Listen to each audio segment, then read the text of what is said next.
Hello, my name is Connie Barrera. The world is filled with interconnected digital devices of all kinds, each with a different risk profile from a vendor with a different cyber priority and maturity.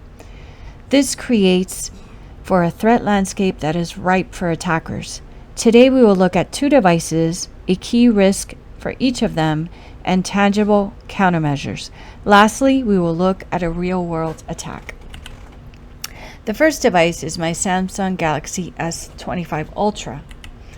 And an overview of the device, it is that although it's a smartphone, it's really a computer in your pocket.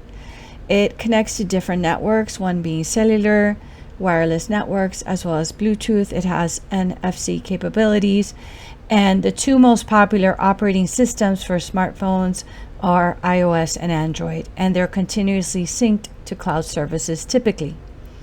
The data that's collected on smart devices is usually GPS location from cell towers, contacts, messages, biometrics, which includes both facial and fingerprint, and other things such as health metrics, browsing history, application usage, microphone and camera streams, and as well as payment credentials.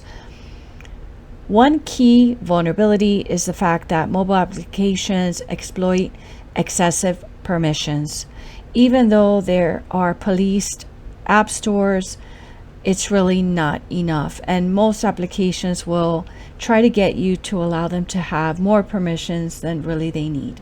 So a mitigation strategy is to enable application permission reviews, restrict background access, use only official application stores, ensure to keep your mobile device patched, and enable MDN management if you're working with these devices as part of operations in a corporate network, as well as using reputable mobile device threat solutions.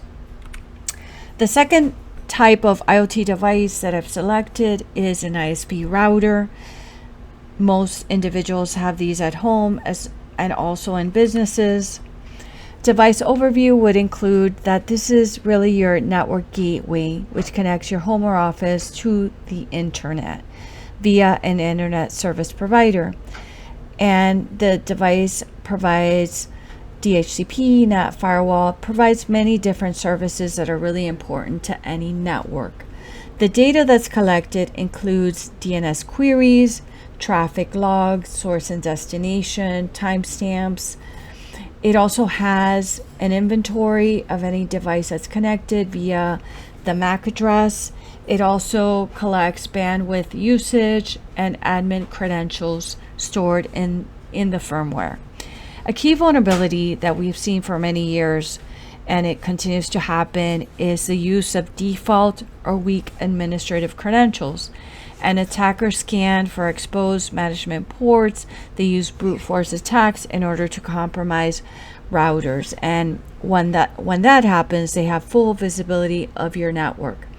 So our mitigating strategy is to immediately change default admin passwords to something that is challenging. The longer, the better. You want to disable remote management and UPnP. And you want to enable automatic firmware updates. It's really important to keep your device up to date and also somehow to segment devices on your home network. If you don't know how to do that, then solicit the help of professionals.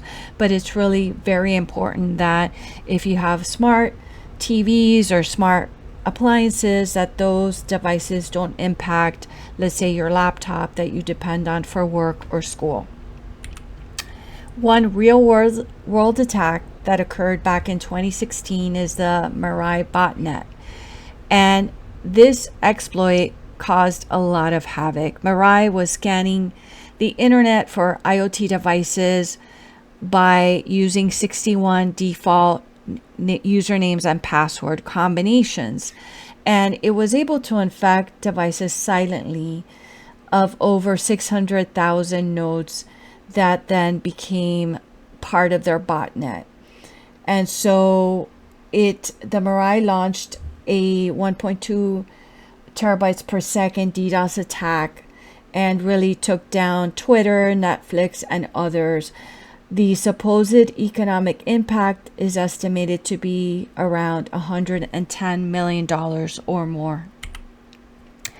We know the risk of the past and may not be able to predict those that impact the future, but we can assume by assuming compromise and deploying a defense in depth strategy, we will live to fight another day in cybersecurity. Thank you.